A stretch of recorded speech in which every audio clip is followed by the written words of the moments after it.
केजरीवाल सरकार में शिक्षा मंत्री अतिशी दिल्ली की नई मुख्यमंत्री होंगी। अरविंद केजरीवाल ने मंगलवार को आम आदमी पार्टी की विधायक दल की बैठक में उनके नाम का प्रस्ताव रखा। अतिशी के नाम का ऐलान अब से थोड़ी ही देर में हो सकता है। शाम 4:30 बजे केजरीवाल उपराज्यपाल विनय सक्सेना को इस्तीफा सौंपेंगे और इसी हफ्ते नए सीएम और कैबिनेट का शपथ ग्रहण भी होगा। 26 और 27 सितंबर को 2 दिन का विधानसभा सत्र बुलाया गया है।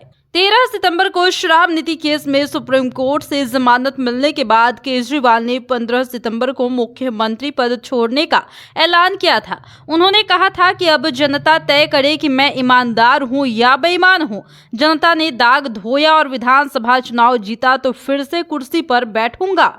दरअसल भाजपा प्रदेश अध्यक्ष वीरेंद्र सचदेवा ने कहा कि आपके नेता पार्टी का कायाकल्प करने की कोशिश कर रहे हैं।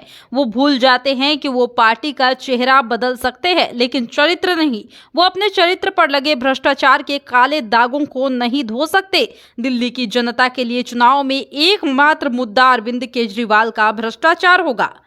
वहीं सौरभ भारद्वाज ने कहा कि इससे कोई फर्क नहीं पड़ता कि मुख्यमंत्री की कुर्सी पर कौन बैठेगा, क्योंकि जनादेश अरविंद केजरीवाल का है। जनता ने अरविंद केजरीवाल को चुना है। जब तक जनता उन्हें दोबारा नहीं चुनेगी तब तक वो सीएम की कुर्सी पर नहीं बैठेंगे। चुनाव होने तक हम में से कोई भी एक भी कुर्सी पर नहीं बैठेगा। दिल्ली शराब नीति केस में अरविंद केजरीवाल 177 दिन के बाद जमानत पर जेल से बाहर आए और सुप्रीम कोर्ट ने शर्त रखी कि वो सीएम ऑफिस नहीं जाएंगे और ना ही किसी फाइल पर साइन करेंगे। यानी जेल से बाहर आने और मुख्यमंत्री रहते हुए भी उनके पास पावर नहीं रही।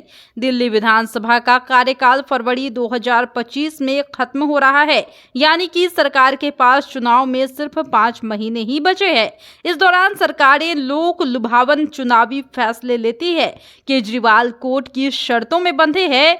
जेल से छूटने के बाद केजरीवाल के साथ सहानुभूति है। 2-3 महीने पहले दिल्ली में चुनाव की मांग कर केजरीवाल इसे भुनाना चाहेंगे।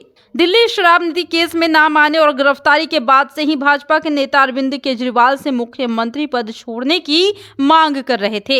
इस्तीफा देने के बाद वो भाजपा नेताओं को सीधे कह सकेंगे कि सिर्फ आरोप रहते उन्होंने मुख्यमंत्री पद छोड़ दिया। अब उनकी ईमानदारी का फैसला जनता ही करेगी। लेकिन इस वक्त की बड़ी खबर ये है कि दिल्ली की नई मुख्यमंत्री अतिशी हो सकती हैं और अब से थोड़े ही देर में इस बात का ऐलान भी हो सकता है।